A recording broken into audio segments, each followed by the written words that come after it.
Good Morgen, Aleïden, l'étude sera aujourd'hui le Nishmat, Arav Baruch Shmuel ben Binyamin Zev, Arav Asher ben Zev et Abraham ben Rivka.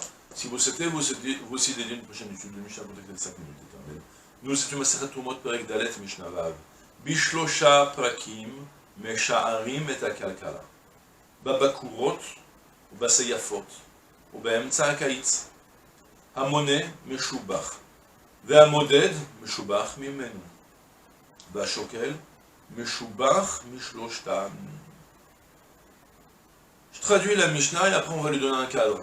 C'est-à-dire la Mishnah elle est très simple à comprendre dans les mots. Après comprendre précisément quelles sont les conséquences de ce qu'on a dit, là ça devient un petit peu plus délicat, il y a plusieurs propositions, mais l'idée elle sera simple. Bishlosha prakim sha'arim et akalkala. Entre parenthèses, on va clôturer dans cette Mishnah la manière de prélever. La quantité, on a évoqué dans le dernier Mishnayot, la quantité minimale, la quantité maximale. La Mishnah maintenant elle va te donner encore un petit conseil technique sur comment prélever, aussi comment mesurer. Et puis à partir de la prochaine Mishnah, on va avoir un tournant assez violent. On va entrer dans un sujet assez complexe, c'est les mélanges de la Trouma avec le Choulin. Et on va partir avec ça jusqu'à la fin du Perek. On a tout un groupe de Mishnayot. Bezrat Hashem, on va bien le préparer et on va bien l'étudier ensemble. Dormez bien la nuit prochaine pour commencer au prochain cours. Le sujet complexe, il faudra être bien éveillé, Bezrat Hashem. Bishlosha pakim sha'arim et akalkala. Pour le moment, Mishnah me dit à trois bornes de temps, tu vas mesurer ton panier. Babakurot, lorsque les fruits ils sont encore tout frais. Ou baseyafot, et lorsque les fruits ils arrivent à la fin de saison. Ou be'emtza akaitz, et au milieu de l'été. En général, les fruits ils sortent vers le Nissan en général, c'est plus ou moins la période, de Shvat, Adar, Nissan, et après on a des fruits pendant tout l'été, après on a quand on va rentrer dans l'hiver, il n'y a quasiment plus de fruits sur les arbres. D'accord? Donc la Mishnah me dit, tu mesures à 3 périodes différentes ton panier, pour savoir combien il contient de fruits. Soit, les fruits en général, prends par exemple des figues, ou n'importe quel autre fruit qui va se garder un petit peu longtemps, lorsque les fruits ils sont encore tout frais, ils sont gonflés et durs. Au fur et à mesure, ils vont se ramollir d'une part, et même se rétrécir. Ils vont être mitztamkim. Ils vont devenir plus, ils vont perdre leur humidité à l'intérieur, et du coup, ils vont devenir maintenant moins volumineux. Alors maintenant, la Mishnah vient te donner un conseil technique. C'est plus qu'un conseil, c'est même faire attention de ne pas te tromper. Lorsque tu vas faire tes prélèvements, on utilise toujours un panier de mesure. Alors, imagine que par exemple, tu vas vouloir, je vous dis directement une solution, c'est celle du partenaire qui rapporte. Imagine que par exemple, tu vas vouloir, tu sais que tu as devant toi, je sais pas moi, 500 figues. Et tu vas vouloir prélever, donc, de tes 500 figues, tu vas devoir prélever un dixième pour le maaser par exemple. Alors tu vas vouloir prélever 50 figues. Ben, le panier, tu sais en général, tu sais que tu as un panier qui contient 50 figues. Fais attention combien contient, ou un panier qui va contenir 15 figues. Comme ça tu ramasses une fois, et 2 fois, et 3 fois, ça fait déjà 45, après tu rajoutes 5 figues. Fais attention à une chose.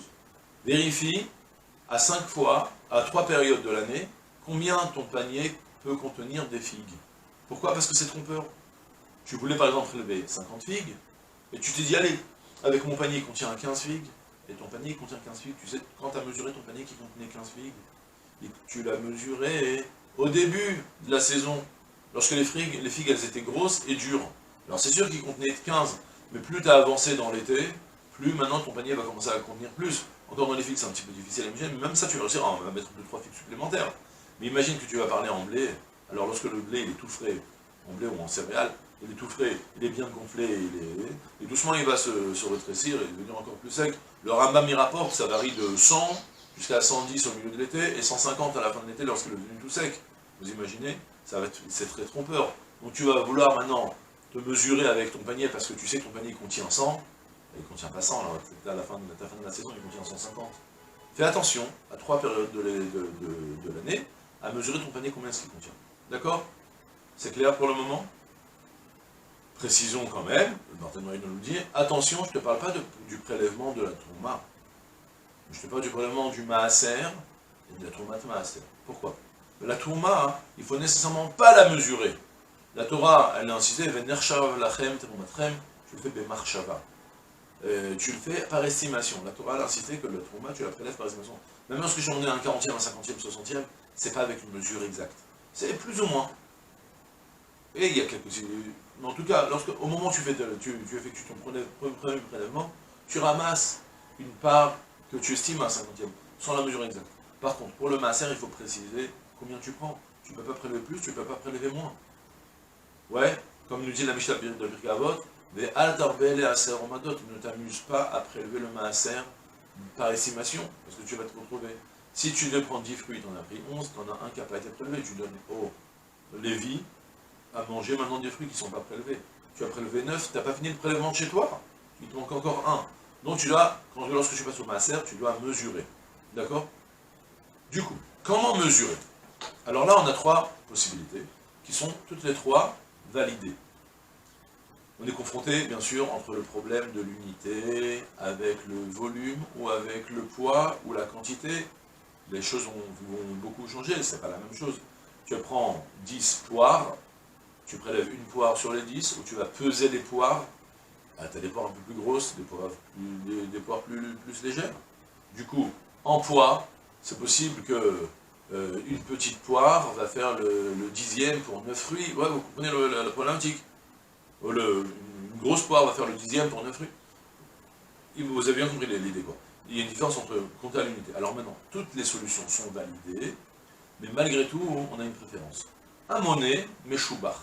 Celui qui compte les fruits, c'est bien, c'est mieux. C'est mieux que celui qui fait par estimation stable. En disant, ah, j'ai un tas de fruits, oh, je pense que là j'ai pris le dixième, ça c'est pas bon de faire ça. Mais quoi? Si tu comptes les fruits, tu comptes les poires, tu vas calculer combien de poires tu réussis à avoir, parce que tu veux des cajots de 24, et tu as 8 cajots, et donc tu vas pouvoir prendre le premier. C'est bien.